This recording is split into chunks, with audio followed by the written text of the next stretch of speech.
মেয়েদের কিন্তু মায়ের শাড়ি গহনা এগুলোর প্রতি একটা অন্যরকম আবেগ কাজ করে। আমার তো নিজের শাড়ির থেকে মায়ের শাড়ি পরতেই বেশি ভালো লাগে।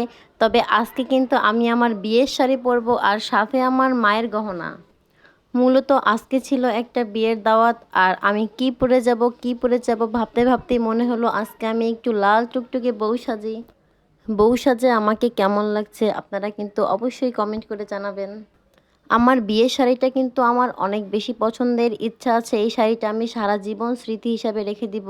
আর এটাকে কিন্তু আমি মাঝে মাঝে বের করে দেখি। একটু ভারী হওয়ার কারণে বিয়ের পরে শাড়িটা আর পরাই হয়নি। আজকে অনেক বেশি গরম ছিল, যার জন্য বিয়েবাড়ি যাওয়ার পথেই আমরা একটু ঠান্ডা ঠান্ডা লাচ্ছি খেয়ে নিচ্ছি।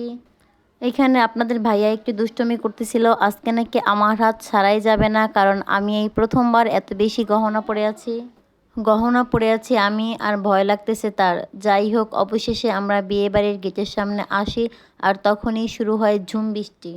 সকাল থেকে অনেক রোদ ছিল, বৃষ্টি হবার কোনো সম্ভাবনাই ছিল না। একদমই হঠাৎ করে বৃষ্টি শুরু হয়। বৃষ্টি দেখে আমার মনটা অনেক বেশি খারাপ হয়ে যায়, কারণ আজকে তো আমি আমার বিয়ের শাড়িটা পরেছি। যদি একটু বৃষ্টির কোনো লক্ষণ দেখতাম কখনোই আজকের দিনে অন্তত বিয়ের শাড়িটা পরতাম না। চলেই যখন এসেছি এখন তো আর কিছুই করার নেই। আর আমরা ছিলাম বরপক্ষ। দেখেন বিয়ে কার, আর লজ্জায় নাক ঢেকে আছে কে।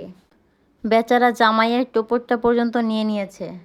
ঝড় বৃষ্টি যাই হয়ে যাক না কেন, আমরা যেহেতু বরপক্ষ, মেয়েপক্ষ কিন্তু আমাদের খাবার দাবারের ব্যাপারে কোনো রকম ত্রুটি করেনি। বৃষ্টি হয়ে অবশ্য একদিক থেকে ভালোই হয়েছে, খাবার দাবার বেশ জমিয়ে খাওয়া গেছে। তা না হলে যে পরিমাণে গরম ছিল আমরা কেউই ভালো মতো খেতে পারতাম না। এই বিয়েবাড়ির সবগুলো আইটেমের মধ্যে বিশেষ করে গরুর মাংসটা এত বেশি মজার ছিল, একদম লাজবাব। আমাদের সবার খাওয়া দাওয়া শেষে এবার নতুন জামাইয়ের জন্য বড় প্লেটে করে খাবার নিয়ে আসছে। এত বেশি খাবার আনা হয়েছে কারণ জামাই তো আর একা খাবে না। মেয়েপক্ষের একজন জামাইয়ের হাত ভালোভাবে ধুয়ে দিচ্ছে, আর এবার খাবার খাইয়ে দিবে নতুন জামাই বলে কথা, সে যদি লজ্জায় কিছু না খায়। গ্রামের এই সব ছোট ছোট ঐতিহ্যগুলোই গ্রামের বিয়ের আসল মজা। সবাই মিলে যার যার মতো করে মজা করা হয়। এবার জামাইও আশেপাশে সবাইকে একটু একটু করে খাইয়ে দিচ্ছে। বৃষ্টির জন্য আসলে মেয়েপক্ষের লোকজনেরই বেশি কষ্ট হয়েছে, কারণ এই ঝড় বৃষ্টির মধ্যেই তারা আমাদেরকে আপ্যায়ন করেছে।